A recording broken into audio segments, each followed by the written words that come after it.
Hello everyone, Duryodhan की बदवा के साथ आना शुरू हो चुके हैं। इन लोगों के साथ आगे जाकर क्या होगा, एहसान साहब का बिजनेस मुकम्मल तौर पर बर्बाद कैसे होगा, ये सब कुछ आज के शो में बताएंगे। जितने भी हमारे चैनल पे नए लोग हैं जल्दी से चैनल को सब्सक्राइब कर दें और साथ में लगे बेल आइकन बटन को लाजमी प्रेस कर दें ताकि नई से नई आने वाली वीडियो की नोटिफिकेशन आप लोगों को आसानी के साथ मिल सके। जिस वक्त दुर्योधन घर जा रही होती है तो तबरेज इसके पास आता है और आकर माफी मांगता है और उससे कहता है कि हो सके तो इस बात को बुरा ख्वाब समझकर भूल जाना और मुझे माफ कर देना। कुछ पैसे भी वहां पर इसे देता है। जब दुर्योधन तबरेज की ये बातें सुनती है तो उसे जवाब देती है, ये फैसला मैंने ऊपर अल्लाह पर छोड़ दिया और मुझे पूरी उम्मीद है कि इंसाफ मिलेगा। वहां से दुर्योधन चली जाती है। मजीद इसके साथ कोई भी बहस नहीं करती क्योंकि दुर्योधन अब तबरेज के साथ भी नफरत करना शुरू कर चुकी है और वो ये समझती है कि जो कुछ भी मेरे साथ हुआ वो तबरेज की वजह से हुआ है। अब घर जाती है तो आरफी जो होता है वो दुर्योधन का ख्याल करना शुरू कर देता है, उसकी केयर करता है क्योंकि वो चाहता है कि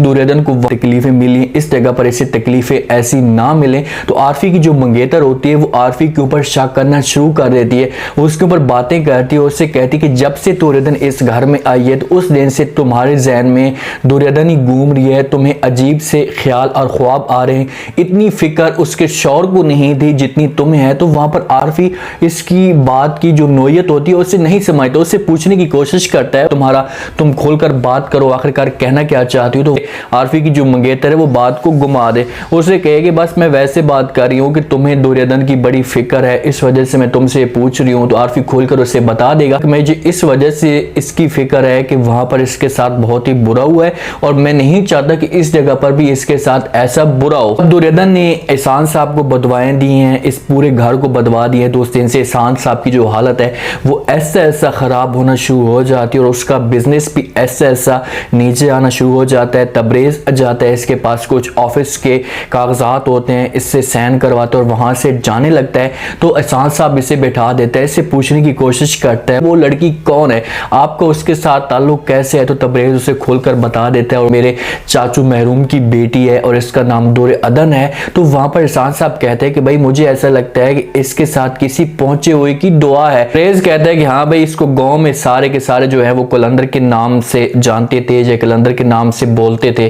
तो एहसान साहब जब कलंदर का नाम सुनता है तो अपने आंखों के ऊपर हाथ रख लेता है क्योंकि कलंदर की वजह से अब एहसान साहब का जो बिजनेस होगा वो मुकम्मल तौर पर बर्बाद हो जाएगा और हर चीज इससे हमेशा के लिए दूर चली जाएगी। महबूब साहब दुर्योधन को जब घर लेकर गया तो उस दिन से जूही से और जूही की मां से बर्दाश्त नहीं होते क्योंकि वो ये चाहते हैं कि भाई जल्दी से तबरेज जो है इसे तलाक दे दे और उसके बाद जितना हमें पैसा है वो मिल सके। हर वक्त वो दुर्योधन के ऊपर इल्जाम लगाती रहती है। दुर्योधन किचन में मौजूद होती है, आरफी भी जो है इसकी तरफ अब तवज्जो देना शुरू कर चुका है, हर चीज का इसका ख्याल कर रहा है। तो जूही से सब कुछ बर्दाश्त नहीं होता और वो जाती है और जाकर दुर्योधन के ऊपर बातें करना शुरू कर देती है। उससे कहती है कि भाई तुम्हारा शौहर तुम्हें घास तक नहीं डालता और तुम आकर अब मेरे उर्फी भाई के ऊपर जो है वो डेरे जमाना शुरू कर चुकी हो, उसे अपने जाल में फंसाना शुरू कर चुकी हो। तो वहां पर उर्फी को इस बात का गुस्सा आता है और वो जूही को रोकने की कोशिश करता है, इस किस्म की बातें कर रही हो, अपनी ये बकवासात ऐसी मत करो। जीद वो इल्जाम लगाती है और कहती है कि भाई मैं जो कुछ भी कह रही हूँ सब कुछ सच कह रही हूँ। शौहर होता है वो उससे घास नहीं डाल रहा, इस जगह पर ये आई है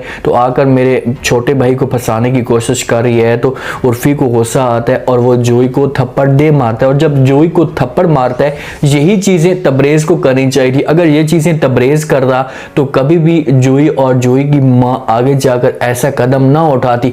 उसके प्यार की वजह से जूही इस मकाम तक पहुंची है। उर्फी ने बहुत ही अच्छा किया और जूही को जब थप्पड़ लगेगा तो उसके बाद थोड़ा सा ऐसे एहसास होगा कि यार मेरे साथ अब कोई टक्कर लेने वाला आ गया और जाकर अपने वालिद के सामने रोना धोना शुरू कर देगी, अपनी माँ को बताएगी। माँ तो इसका साथ देने के लिए तैयार हो जाएगी लेकिन यकूब साफ अल्फाज में इनकार कर देगा, उससे कहेगा कि भाई तुमने ऐसी बात क्यों की है। क्योंकि जूही अगर खुलकर ये बात बताती है, अपने वालिद को कहती कि भाई मैंने इसे अपने भाई के साथ देखा है, आपस में गपशप कर रहे थे, बातें कर रहे थे, तो इस वजह से मैंने ये बात की है। तो यकूब साहब ये बात मानने से इनकार कर देगा और उससे कहेगा कि ऐसा कभी भी नहीं हो सकता, ये काम दुर्योधन नहीं कर सकती। दुर्योधन बेचारी बच्चों को जो तस्वीरें होती हैं इसके कमरे के अंदर लगी हुई उनको देख कर रोती रहती है और बदुआएं भी देती रहती है और ये बदुआएं अब ऐसा तबरेज के ऊपर असरात दिखाना शुरू कर देंगी। तब से दुर्योधन अपने घर में गई है तो उस दिन से तबरेज भी जो है वो सुंबल के साथ भी सही तरह बात नहीं करता। तबरेज अपने कमरे में जो है काम कर होता है लैपटॉप पे, तो सुंबल इसके पास आकर बैठ जाती है और उससे बातें बातें करती है, उससे कहती कि मैं हर बात को समझती हूँ कि जब से दुर्योधन यहाँ से गई है तो उस दिन से तुम्हारा जो मूड है वो ख़राब सा रहता है, तुम सही तरह बात नहीं करते। तो वहाँ पर तबरेज़ उसे कोई भी जवाब नहीं देता। सुंबल उससे पूछने की कोशिश करती है, उससे कहती कि भाई तुम्हारे साथ मैं बात कर रही हूँ, मुझे कुछ जवाब दो। तो तबरेज़ मज़ीद उसके साथ बहस नहीं करता, क्योंकि तबरेज़ के दिल में सुंबल के लिए नफ़रत पैदा हो चुकी है। वो असैशों की खातिर सुंबल को जवाब तो नहीं दे सकता, लेकिन वो चुप ज़रूर है। उसका जो दिल है वो सुंबल से भरा हुआ है, लेकिन सुंबल उसे मज़ीद ब्लैकमेल करने की कोशिश करेगी। उससे कहेगी कि भाई चाहे जो कुछ भी हो जाए, तुमने हर सूरत में अगर इस घर में रहना है और ये अपनी ख्वाहिशात पूरी करनी है तो दुर्योधन को तुमने तलाक देना होगी। तबरेज़ इस बात पे मजबूर हो जाएगा, वो सुंबल की बात मानने के लिए राजी हो जाएगा। लेकिन एहसान साहब को ऐसा एहसास हो जाता है कि यार मैंने जो है दुर्योधन के साथ बहुत ही गलत किया, बहुत बड़ा धोखा किया और इसके असरात मेरे ऊपर आना शुरू हो गए हैं। क्योंकि उसकी जब तबीयत ख़राब होती है, ऐसा अचानक उससे पता ही नहीं चलता, उसकी तबीयत ख़राब हो जाएगी और उसका जो बिज़नेस होगा वो ऐसा ऐसा ठप होना शुरू हो जाएगा। उसके बिज़नेस को नुकसान पहुंचना शुरू हो जाएगा। नुकसान तो उसे पहुंच सकता है अगर तबरेज़ इस बात पे इनकार कर दे। अगर तबरेज़ इतना सच्चा है और वो दुर्योधन के साथ इतना मुखलिस है तो वो अभी इसके बिज़नेस को छोड़े और 5 मिनट के बाद जो एहसान साहब का बिज़नेस है वो हमेशा के लिए ख़त्म हो जाएगा, बर्बाद हो जाएगा। क्योंकि सारा का सारा जो बिज़नेस है वो तबरेज़ चला रहा है और तबरेज़ के अलावा कोई ऐसा बंदा इनके घर में नहीं है जो इस बिज़नेस को संभाल सके। एहसान साहब को इस बात का कोई पता भी नहीं है।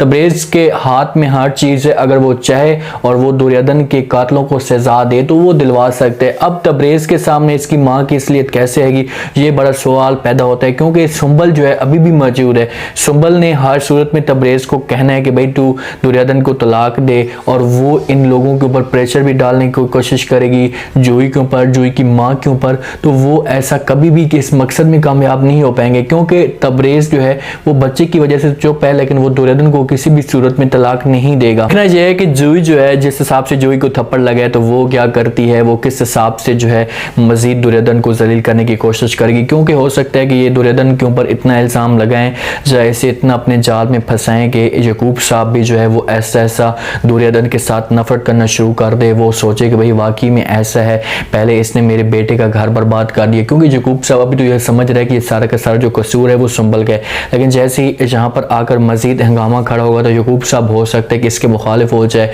और इससे बोले कि पहले भी तूने मेरे पहले बेटे का घर बर्बाद किया, अब तुम इसका घर बर्बाद करना चाहती हो तो मैं तुम्हें इस घर में जो है फंसा नहीं सकता। स्टोरी बड़ी इंटरेस्टिंग बनती जा रही है।